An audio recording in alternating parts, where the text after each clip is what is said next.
Good morning. Well, what a day yesterday. It just kept going and going. Didn't stop. And as I said yesterday, there's nothing to stop it. So, where it would stall.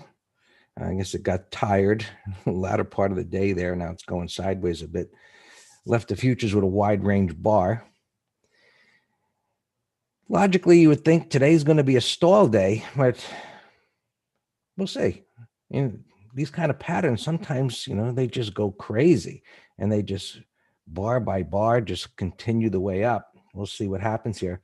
It's forming this congestion area, pre-market. Moving my line up there. So this little sideways pattern in such an uptrend as this, it's supposed to create support rather than pull back to support. That's exactly what it's doing. And the way we recognize that is by it creating a pivot.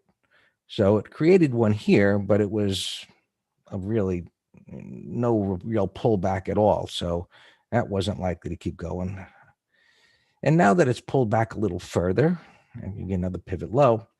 And once it does that, you look for buyers to step up at that next pivot low.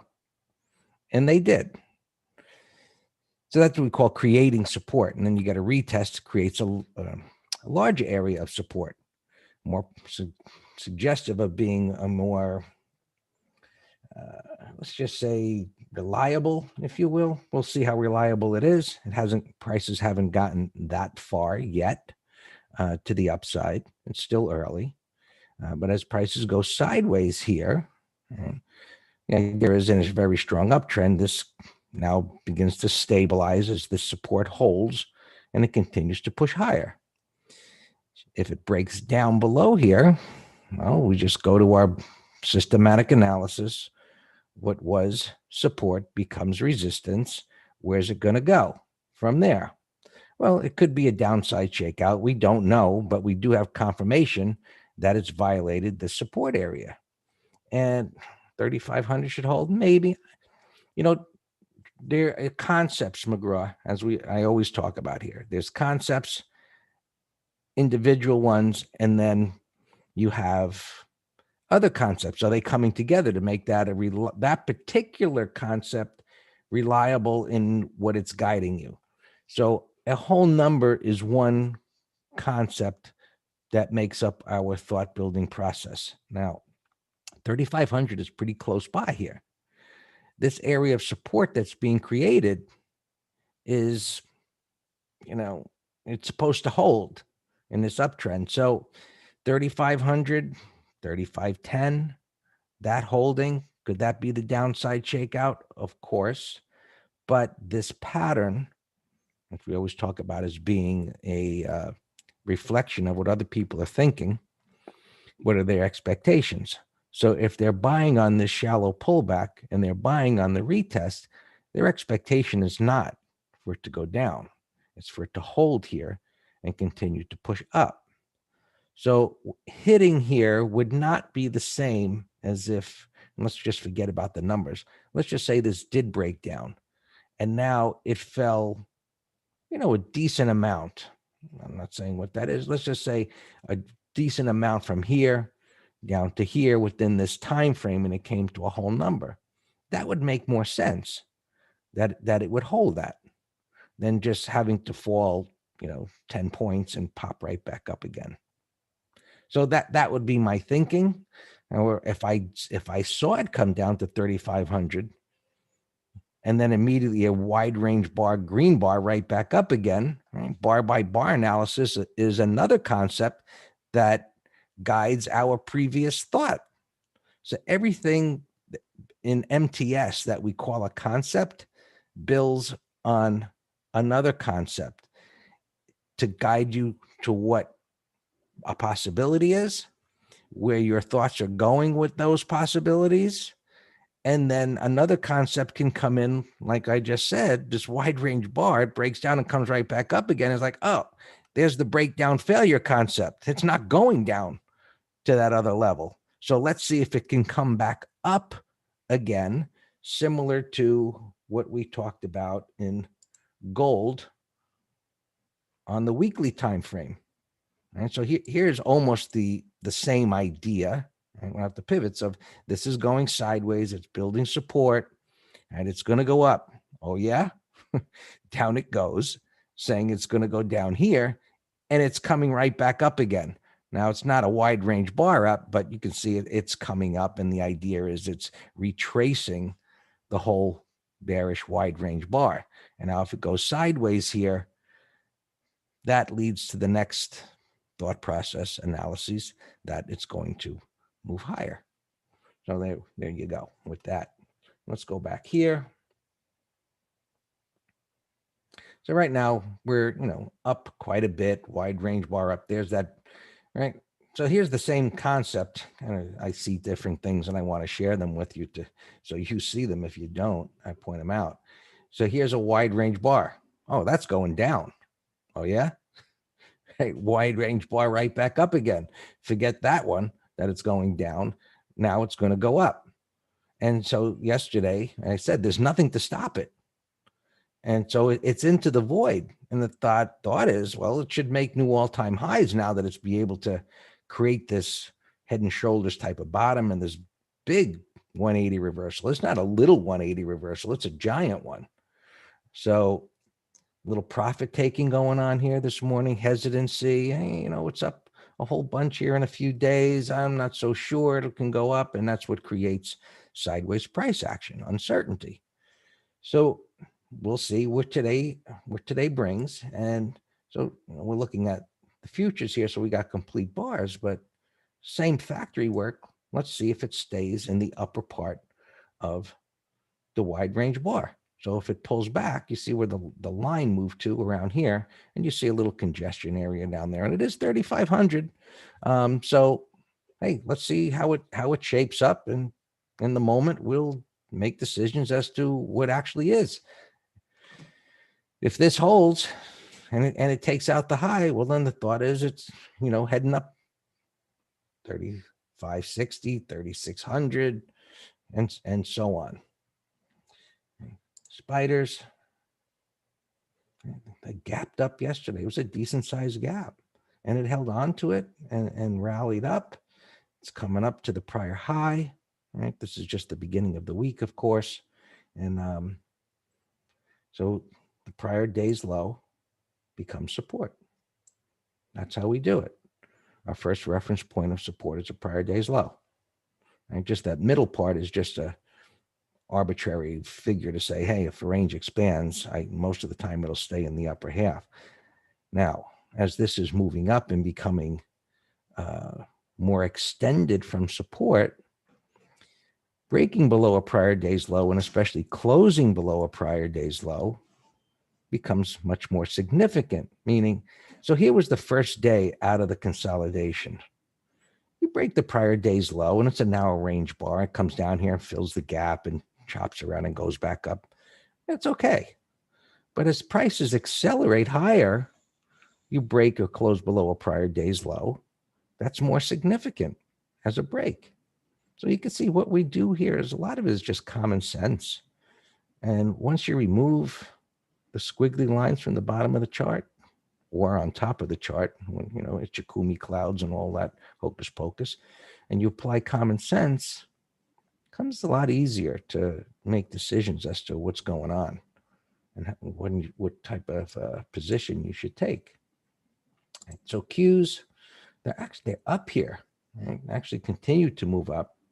You see the giant bar, and one of my comments was, this is a better pattern than the S&P was to make a more significant move, just based on how it formed this low and the two red bars being ignored.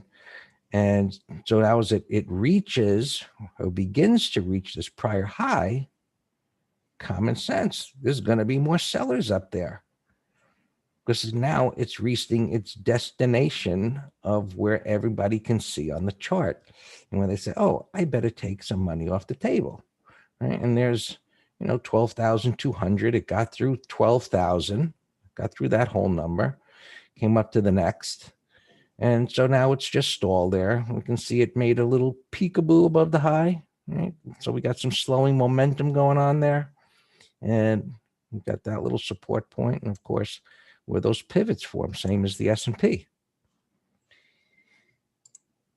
The Dow futures, why does it not mirror SPX more? Why doesn't the S&P SPY mirror the SPX more? I was looking at the Qs. That's why I asked. Mirror. Which index mirroring SPX? The ES, the spiders. I know they don't mirror it. And I think the S&Ps aren't going to mirror it because it's a 24-hour market or it closes for a little while, right? But you got, complete trading.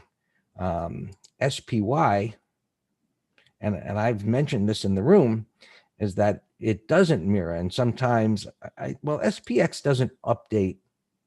I don't know how much of this is actually, this doesn't update pre-market, and it starts, I think, like the Dow. I'm just going to the Dow here. It sees gaps, but it doesn't show the same data. So it's off a little bit, meaning cash market versus an ETF, they just don't mirror exactly. So you just have to be aware of it. Well, you know what? We've seen points where we're in a trade and we see SPY breaking down and SPX is holding support. And that is kind of confusing, but it is what it is. Yeah. So, ES, as McGraw is saying, it's more complete information. And, for myself, look, a lot of people trade ES just off of ES, meaning, they look at these charts, these intraday charts, and, they're complete. But there's a lot of low volume trading that goes on overnight. And you say, well, how meaningful is that? In addition, you don't see the gaps that occur. Now, I've done that, and I have gravitated toward looking at the 60-minute chart of the ES, and then on the 5-minute chart, I actually change the time template to look like this. So I'm actually looking at, like, as if I'm trading SPX or SPY with the gaps, and I'm looking at support and resistance at the 24-hour. So what you find is that when these are out of sync, like you could turn this to a 5-minute. I didn't mean to turn this into a lesson here, but when these are out of sync, right, the day chart and the 24-hour chart, you tend to get more erratic trading. Once they're in sync, and let's just view that as, hey, you got the people trading spiders or looking at the market through that point of view of 9 o'clock to 9:30 to 4 o'clock, and those looking at the 24-hour chart, those come into sync. It's like as if you got everybody now with the same mindset, with the same trend view and so on. And the erratic price action has a great tendency to go away. So we'll talk about that further another day. Let's continue here. YM is down here a bit. And so as it gets closer to this resistance, you're going to have more traders wanting to think about taking money off the table. Let's go back to the 60. And we've got, a similar pattern. This one made a lower low, lower high, lower low, but still it's above major support, the low prior to the higher high. So this is still okay. It's consolidating. Today may wind up being a resting day. We shall see. So far a red day, and it's retracing about halfway, I guess, into that green bar. 4 days up, getting close to resistance, you're going to get some selling. Right? Nothing magical here. If the Russell made that monster move over the last 2 weeks, it's stalled here. It cleared the prior high, obviously bullish, and now coming up toward this resistance area, and let's just call it there. 1700, another whole number. It got through 1600. So everything's coming up to resistance. Some of them have a little bit more room to go. I guess it's a good time just to take a peek at the internals now. And this is a pretty interesting, I thought it was really interesting when I saw it, was that gap up and the strength that we saw yesterday. I looked at that breath and I said, that's not good. Because I thought for sure it was going to be super high, confirming the move. And last Friday, it was anemic. Okay, it was a Friday. It was kind of consolidation day. I get it. But yesterday, to have, 657 advancers versus decliners on that move, we don't trade this. We trade this. And this is strong. It looks like it's going up here. But breath got to a bearish level. And this is now peaking above into a bearish level. So we've gotten that signal that says warning, historical warning. As you play this on the long side, trail prior bars, lows, have your plan to exit, and just everything else that we've looked at based on prices. At some point, profit taking is going to hit the market. So none of us should be surprised even without looking at this. But the point is, when you see this, it reinforces. And other times, I've seen times where this is not even near a bearish extreme, and you'd think the market would stall. And this is nope, not. It should not stall. And if it stalls, there's plenty of gas in the tank for it to keep going. That's why we look at that. Excuse me. All right. Bonds are up here a little bit, just chopping around. We've been looking for it to come down to this low, and might still get there yet. Oil's up a little bit, just pretty much chopping around a big mess. Gold is down, coming in pretty hard actually. But, just overall pretty messy. So what we see happen intraday can make us think that something wow is happening, So you got to go and look at the higher time frames and put it in perspective. Right? So you can see the way this is falling here. And if you see it on a 5-minute chart and it looks like or 15, it looks like a crash.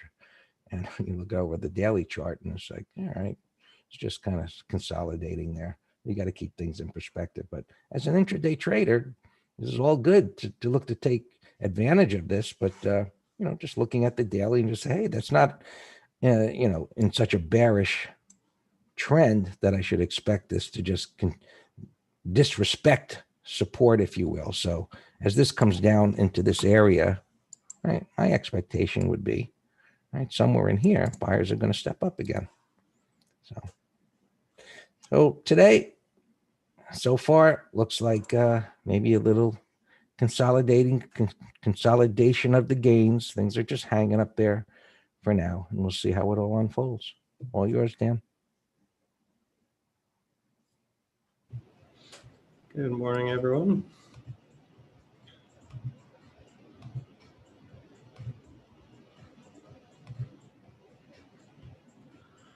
All right. All of our opens are fine. We have 20 opens on the 2 letters. 19 of them are bullish. And we just have this one call spread in ICLN.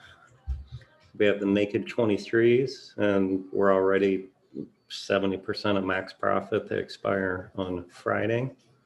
And it looks fantastic. I mean, think about it. $2 higher from here, 2075 is 10% away. I don't, this pattern, I don't think it's going to take out these highs in the next 4 days. So pattern's great. But if you have any questions on anything, ask me. We did a lot of trimming yesterday, taking profits. A couple here that I have on my watch list. DRI, I like short. Put that in a window. That came from one of you all yesterday after the market. I said, yeah, breakout failure, rolling. I like Mighty Mo sell setup we were talking about after the market. That looks like a day trade short. Daku we're watching over yesterday's high. This gapper here, BlackRock, gapping up $40 after this big old move. Now we're going to be talking about reverse head and shoulders in MT Live a week from tomorrow. And, I purposely want to show you some sloppier ones. This is a sloppy one, but you got your downside shakeout, rally back to resistance. And even though the right shoulder is not as big, that was an inverse head and shoulders. But now, when they gap up like this on earnings after going vertical run into earnings, then I want to watch that to sell a bear call credit spread. Neo, we already have a put spread, but if it can get over last week's high, I like it as a directional. Caesar's Palace, I still like as a bear 1, 2, 3 under those lows. LI, we bought that yesterday. Looks great. Recent IPO. All right, let's look at some gappers. 7 point. Whoa, that's a big gap. Wow, look at that.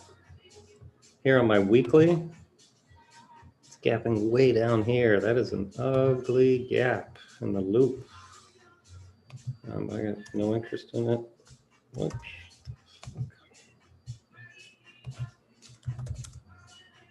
Delta had earnings gapping down here a little bit.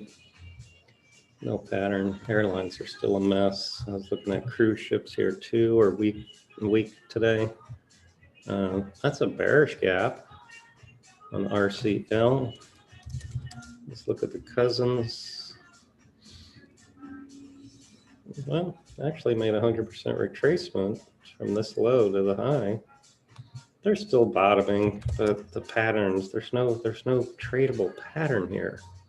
So I'm going to stay away from those. But maybe RCL could be a call spread. Let's see. Ears looks like a penny stock toy. I mentioned to McGraw with Disney's gap up here to 130. That's a very bullish gap. And we have a retest here. We got a lot of resistance up here. I want to keep an eye on this in the first 30 minutes to sell a condor.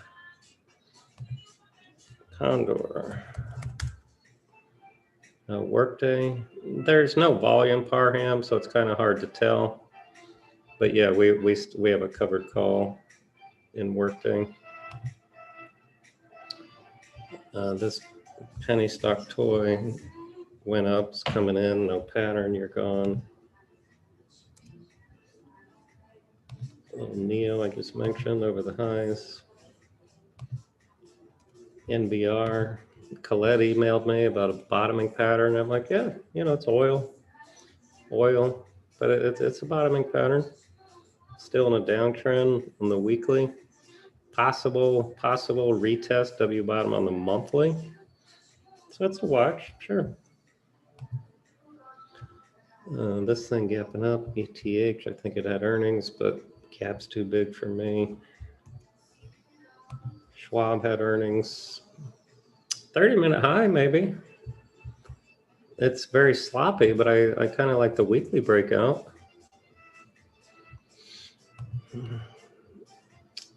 This thing, another reverse heading shoulders, Frick, left shoulder, head, right shoulder.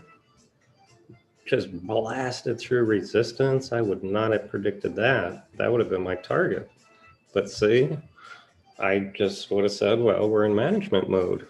And thing would have kept you in it. Schwab, not earnings. Okay. IBKR, no pattern. Fast, gapping down.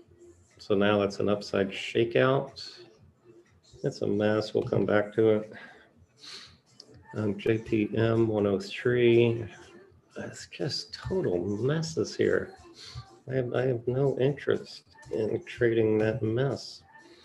J&J had earnings, and then also some news about halting corona research.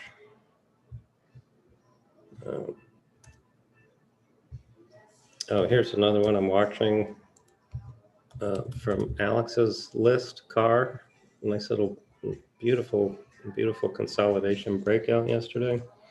Whiskey, I also am watching this for a bear call credit spread. It's a bear 1, 2, 3, but it's not a great directional because of all the support. But if we can sell the 320, whatever, 325 or 330, just calling a short-term top for 4 days. Citigroup gapping up a little bit here. 30-minute high, it has room to go a little bit higher, but still slop. I mean, look at banks. Big bounce. I would not have predicted that, but you know, things got rocking when the TBT, the yields started moving. McGraw, don't tell us where you're going for lunch now. Let's focus on trading first.